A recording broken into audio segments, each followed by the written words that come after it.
much, and excited to chat with you, Alex. I promise I won't grow you. So Alex, after 16 seasons in the NFL, you were with the Niners. You're now in a new phase of your life. Yep. ESPN analyst, back in the Bay Area. What are you embracing in this new chapter? Yeah, can you guys hear me? Yes. Yeah. Okay. It's hard. Transitions are hard, right? There's a lot of unknown, and being a professional athlete, which, right, is a dream come true. But I never imagined I would actually play professional sports, and then I was lucky enough to play 16 years. And it's so weird that, I retired at the age of 36, and which is a funny word to say, retired at that age, right? I still have so much life ahead of me, and that things that I've been looking forward to doing and had been putting off, and the wealth of knowledge that you've accumulated, right, from playing football doesn't necessarily translate to anything else other than football, right? Like, so unless you want to be a coach or a GM, like, there's not a lot of things, I can't be drawing up cover two or zone pressures doesn't help me go do anything else. And it actually can be kind of daunting for a lot of, a lot of former players, right? You got to start back from ground zero, certainly at kind of a middle age and the unknown of that. And so for me, a little bit kind of embracing that. I think the number one thing, again, I'm lucky enough to have an amazing family. I have 3 kids, 2 boys and a girl, they're 13, 11, and 8. And so that's certainly priority number one. The second one, I joined a venture firm about 2.5 years ago, and it's kind of like business school for me, so I'm learning a lot, I ask a lot of questions, take a lot of notes in that environment. And then the last is kind of what you said. I've been with ESPN now for 4 years. And it's funny, you guys don't have to answer this question, but when I played, I was like the most boring interview of all time. Literally. Like, guys are so well coached to get up to the mic, and I just say nothing, right? Like, I could get up there and kind of talk and not actually really say anything of significance. And when I retired, I never thought I would do TV. Here you are. I just didn't think I'd have an interest in it, and it's so funny now that flash forward, even 4 years later, like, not only do I enjoy, like, I'm kind of obsessed about it. Like, I really do, especially in the fall. I really do look forward to Sundays. That's when I work. I do the Sunday countdowns for ESPN, and I enjoy watching the film. I enjoy watching quarterbacks and offense and football in general. It's something that I'm still very passionate about. But I turn on the TV Monday through Friday, and there's a lot of talking heads. There's a lot of people that claim to be experts that say absurd things and don't really have any idea what they're talking about. And so I very much enjoy pushing back on that, right? Last year, for a great example, I had a field day with all the Brock Purdy haters. The game manager this, he's a product of the system that, and when you turned on the film, it just couldn't have been further from the truth. Brock Purdy is a phenomenal quarterback. He's one of the best quarterbacks in the NFL. And there's not a good quarterback in the NFL that doesn't play in a great system, that doesn't play with great talent around him. And the fact that he was the last pick in the draft, people just couldn't wrap their heads around. And so I really did enjoy how could I make my argument, right? How do I convince the viewers and all these crazy people on TV otherwise? And so again, it's something that and every week it's different, right? There's always something out there that I really feel like gets under my skin, and I like to attack and see if I can kind of convince people otherwise. So yeah. New arguments to make always. Yeah. You played for 3 NFL organizations, the Niners, the Chiefs, and Washington. I have it on good authority the kids are actually grown-up Niners fans. So what do you like to share with them about your time with the organization? A bit of a mixed house. The weird thing is all 3 of my kids were born here. My wife's a Bay Area girl, so this is where home is. There was no negotiating. No, I wanted to live here, but my kids never really knew this as home, right? When my oldest was pretty little, I got traded to Kansas City, and then on to Washington, and so now to circle back, 10 years later, they don't know me as a Niner. Like, they've never known that, in their life. And so it's interesting though, but they go to school, and every kid around here is a Niner fan, right? You're Niners, Giants, and Warriors. And so funny to take him to the game. So I took my oldest son, when we can, we go down and took him to the game on Sunday. But they're still very much obviously Chiefs fans as well, which added to the last 2 Super Bowls. And you know, and forever my argument at home was like, it's fine. We have an AFC team and an NFC team, never imagining that they would ever play each other in a Super Bowl, let alone two, and almost, you know, becoming a bit of a rivalry. So, but yeah, it's a great problem to have. Listen, I was so lucky to play 8 years for the Niners. This is iconic organization, NFL organization. What the Yorks have done, what Jed York has done here with Kyle Shanahan and John Lynch, what they've built. It's funny, when I got drafted, Jed had just graduated college and kind of come back to the Niners, and you know, obviously started to take the team over. And to get to watch what he's done over that span has been really impressive. Honestly, one of the most successful teams, certainly, especially the last 8 to 10 years. And they're going to get their ring. I'm very confident in that. The leadership's too strong, too many good people, and the energy, the atmosphere down there. Like, I love going down. I love everything about the team and the organization. So I was bummed for him this last Sunday. I picked him to win personally. Part of the deal when you work for ESPN now, they make you pick games. So at some point you do have to toe the line, and you know, disappointed with the outcome. And Niners are in a kind of a funny place right now. You know, not I don't think what anybody expected at the beginning of the year. So still a lot left ahead of them. Kind of see what happens. This is when I think, you know, struggle can be a good thing sometimes. You know, when you're in the middle of it, it's hard though. And it's no different with teams. And they can pick their way out of this and end up being better for it. So I'm anxious to see it.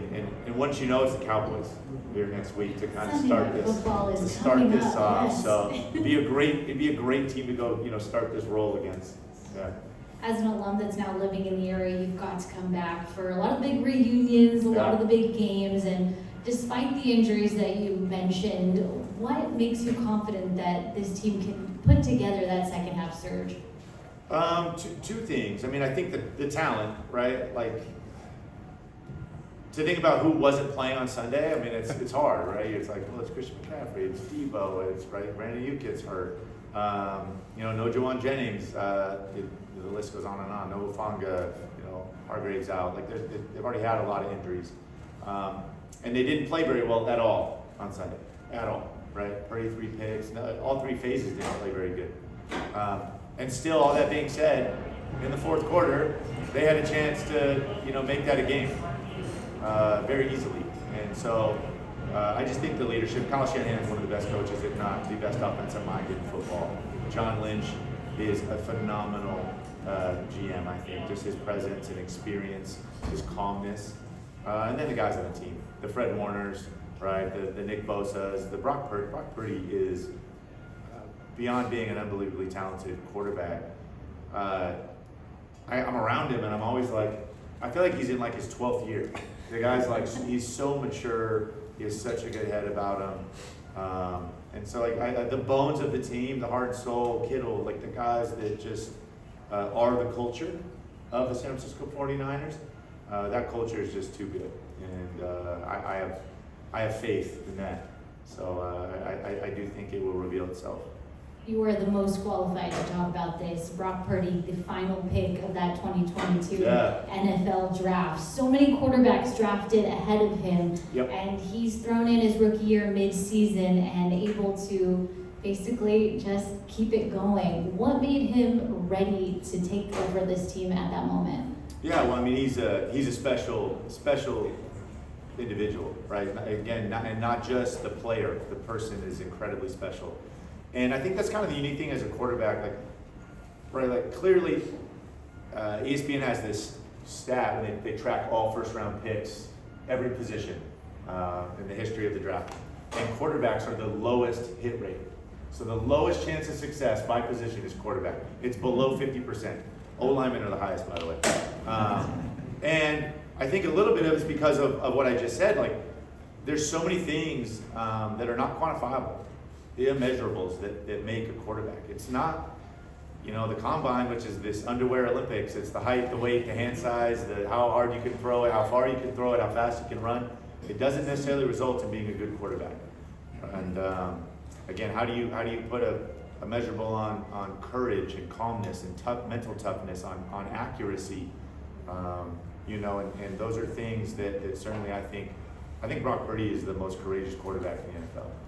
You know, when you start talking about it, he's not, I mean, Brock's put together now. I think a lot of people kind of talk about his height, but he's a guy now, but he stands in there, people bearing down on him, and just doesn't flinch. And that's a quality that you have to have in the NFL. You have to have that. You have to be fearless. You have to be able to bounce back after a 3-pick game and to be able to play, right? You got to be bounced back after being the last pick in the draft and every team passing on you. And it just can't, you can't waver. And he has that. And again, I think the entire league's still trying to figure out how do you identify the next Brock Purdy, right? And no different, obviously, with another Bay Area guy in Tom Brady. So, but what are those qualities, and how do you see him beforehand? And certainly, obviously, the Niners did. But again, yeah, he's really special, and we're lucky to have him. 3 straight NFC championships for this organization, and obviously Super Bowl 58 in February. How do you describe the culture that is in San Francisco? Yeah, just to think about that, like that's sustainability. The NFL is the hardest league in the world, without a doubt. No offense to the other leagues, it just is. The parity, right? Just look division to division. The NFC West, the NFC East hasn't had a repeat winner for over like 20 years. It's just the nature of it. It's so hard to come back and do it again another year. And to go to 3 straight, like it's just, right? It doesn't happen. It doesn't happen. It's kind of a generational thing. And again, I kind of like to fast forward to today. This is a team that fully expected to be back there, right? That had the makeup, brought everybody back to go do that. And certainly we've had a tough road here, right? To lose 2 heartbreaking games to the Rams and the Cardinals, the games that you really should have won and, didn't. And then now with all the injuries mounting, what are you going to do? And then certainly the Cowboys here. And right now you're sitting outside the playoffs if they were today. And so this is kind of a situation that maybe this direct team hasn't been in, but they've certainly done it in the past. They've overcome, we've had rocky starts and have got on runs. And so I think you rely on those moments, the guys that are in that locker room that have been through that. And, again, when you play once a week, it's a roller coaster, right? You win, you're the greatest thing ever. You lose, you're terrible.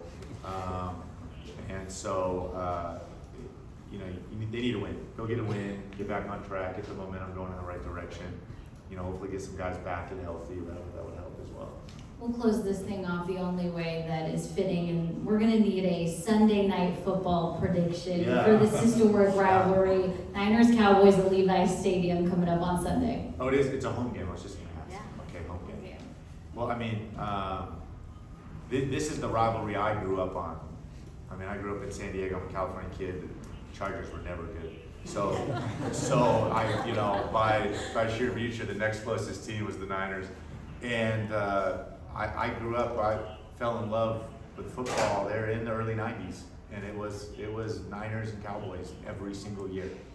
And the winner of that NFC Championship game, you knew was going to pound the Bills and win a Super Bowl, right? Like that was a foregone conclusion.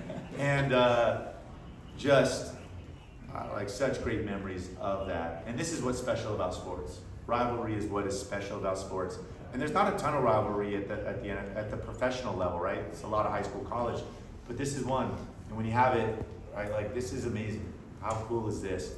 That kind of backs up against the wall. Both teams backs up against the wall. Cowboy fans are the worst. Man, they're the worst. And there's going to be a lot of them here. Don't sell your tickets. And again, the whole country watching, as they should be. And so excited for it, man. I just, again, I go back to have so much faith in Kyle, Fred Warner, Brock Purdy, and the guys. And so hopefully we get third and Jawan back. That'd be nice. But yeah, I expect it's going to be hard fought. I'm telling you, it's not going to be. They're not going to run over them. It's just that type of game, and so it's going to come down to a play or two in the fourth quarter, as most NFL games do. And so, but yeah, I'm taking the Niners. If I have to make a prediction, I'm taking the Niners. Of course, yeah, Niners. Yeah, absolutely, without a doubt. So. You heard it here first. Yeah. A Niners win on Sunday Night Football. Yeah. Thank you so Yeah. much for your time, Alex, and everybody. Let's give him a round of applause. Yeah.